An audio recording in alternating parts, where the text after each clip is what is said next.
Hi guys, in today's video I'm going to talk about Kamala Harris. There is a huge excitement around the globe that there's going to be a first African-American vice president. Wait a minute, look at this picture when she's standing along with Biden.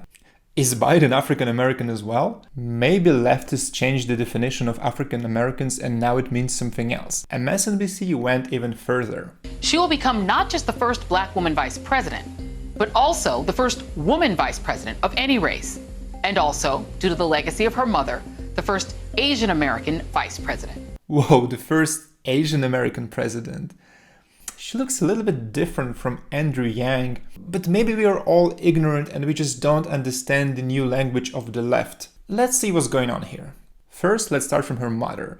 And according to Wikipedia, she was a Tamil American. Tamil is one of the oldest nations in Indian subcontinent, and they speak their own Dravidian language. Despite their usual darker appearance, they are still classified as Caucasian race by science. Well, yes, I agree, India is part of Asia, but most of the people living in India are not from Asian race. What if your next vice president will be from Russia? Would you consider him Asian as well, because most of Russia belongs actually to Asia? Very strange logic. And to be fair, some of other sources call her South Asian. From scientific perspective, there is no such race as South Asian, so maybe this word means something else. Maybe Wikipedia can tell us what it's all about. And so apparently it's not a race, you just need to be born around India or Bangladesh and you're South Asian. Also, it's written here that they are a subtype of Asian Americans. Let's look at the definition of them. Apparently this term has nothing to do with race, it just refers to a pan-ethnic group. Okay, I guess here it's a new, convenient leftist language. When you're talking about a privileged person, you call it white, referring to Caucasian race.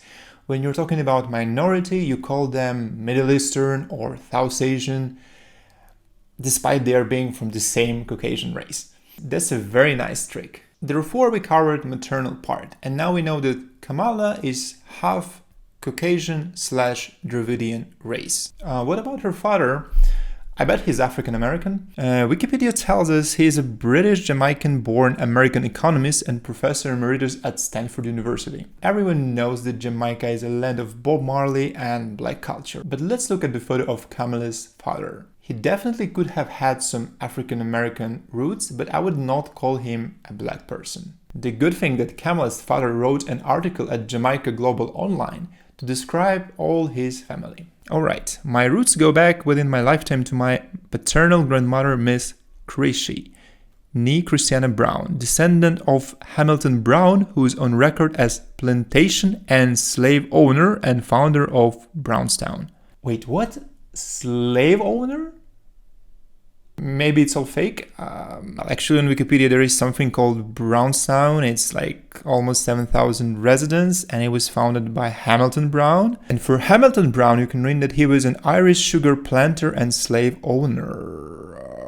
There is no picture of him, but we can safely assume that this noble part of ancestry was white. Let's read further. The Harris name comes from my paternal grandfather, Joseph Alexander Harris, the landowner and agricultural produce exporter. Again, I don't know what was his race, but if he was a landowner, he was probably white. Okay, let's make it easier. Let's check the picture of paternal grandfather of Kamala. And voila, he looks rather white.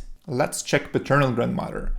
And bingo, she looks like African-American person. Therefore, we can conclude that Kamala is 75% Caucasian and 25% African-American. According to scientific definition of race, well, surely you can identify yourself as black or Asian because of the name of the region. But the problem arises here that his father is proud of his British Jamaican white slave owner ancestry. And I really appreciate that in Jamaica people consider slavery as just part of their history and don't push this narrative into their daily life. But if you're a leftist, your mind should be blown right now, because now we're going to have a first African-American woman vice president candidate from slave owner family. You know, the whole US white guilt culture is based on the fact that black people were brought into US as slaves and they were humiliated and treated very unfairly. This is true, and it's a very sad part of US history.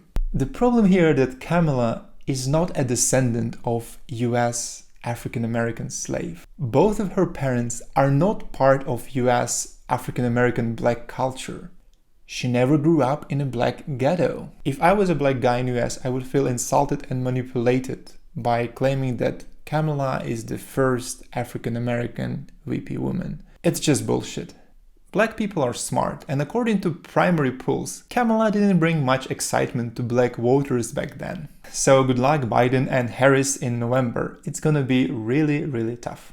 Thanks for watching. Don't forget to comment, tell me whether you agree or disagree with this, and don't forget to subscribe, and see you next time. Bye.